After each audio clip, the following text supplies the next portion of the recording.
I saw a very interesting recipe to make guacamole, but instead of using avocados, it uses green peas. Now that's a mock recipe. I'm ready for a mock recipe.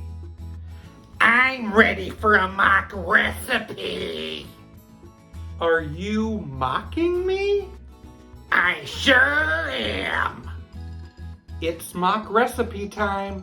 Let's cook a package of frozen peas according to directions. Add those to a blender or food processor. Chop in a few green onions, a little cilantro, and 2 tablespoons of lemon juice. Let's process that until smooth. You need a half cup of salsa. I'm gonna pulse that in. That does look like guacamole, despite the fact that I do see some whole peas.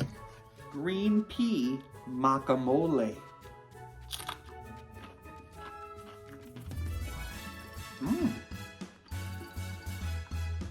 It does taste like guacamole.